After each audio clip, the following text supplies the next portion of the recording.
I'm going to tell you two different stories today, and it's about the amazing power of servant leadership, how you can help you lead from the inside out and then lead from the outside in. My first story is, I did the same thing. I looked up the definition. I always look up the definition before I do anything. And when it came to reading it, civilized conduct, courtesy, and politeness.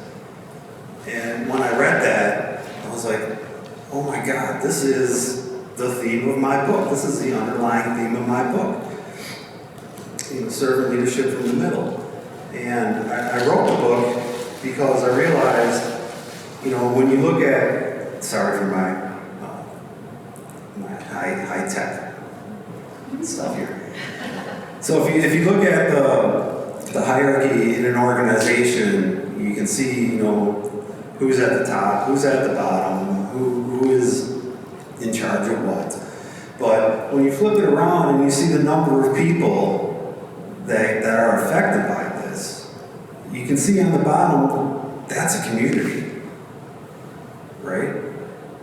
And we see on TV, especially now, you see the political ad where they're preaching all over time that culture begins at the top, begins there. They stress this over and over, and for the most part, that's true. Yeah, the top sets the tone, but the people in this community on the bottom also have that responsibility. They can set their own culture. And the choice is up to them. And the strange thing I've noticed is that a lot of people, when they go into these positions near the bottom, they give up their, unknowingly, they kind of give up what makes them unique and how they can form community.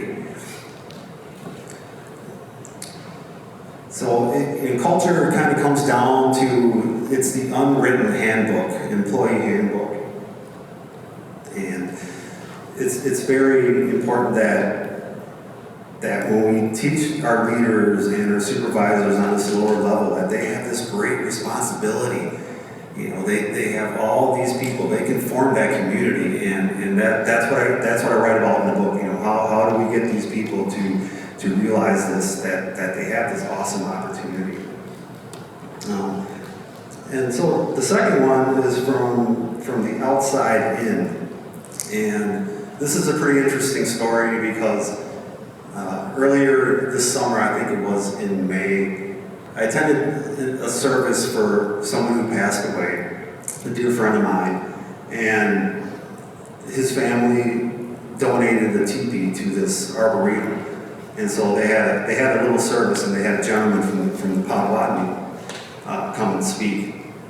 And one of the things that I really took away that struck me was he talked about the faceless doll and the story behind it.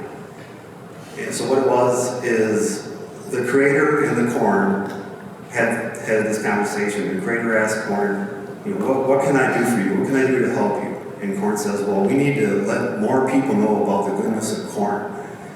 So the creator said, okay, gave corn a body, so now you can go around from tribe to tribe and talk to people about corn and preach its goodness to everybody. So that's what corn did.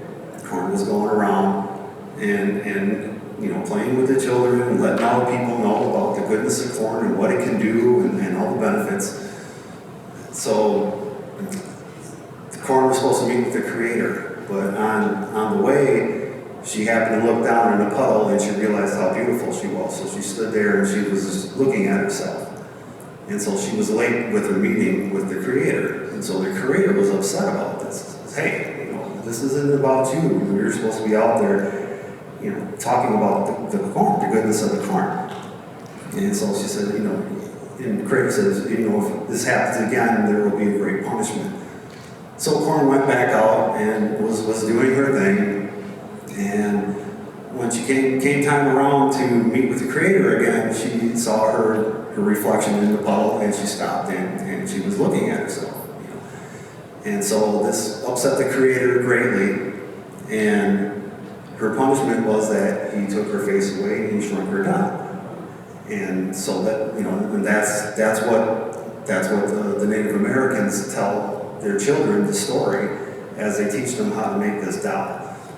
And I thought that was pretty cool, that kind of stuck with me. So it was around mid-July.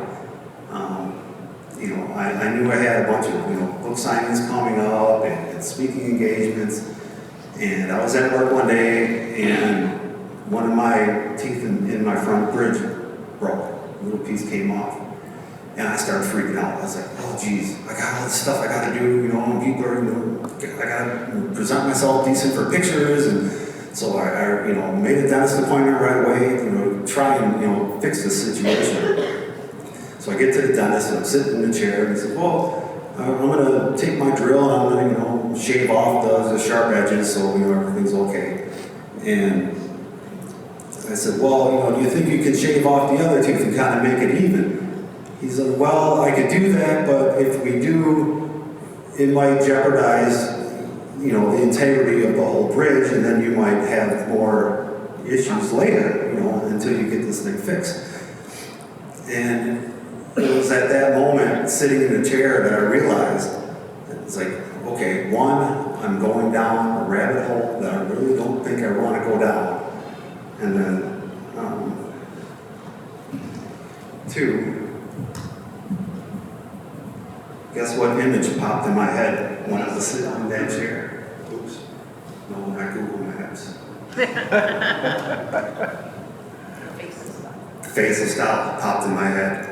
And it was like, okay, I know what I'm doing now.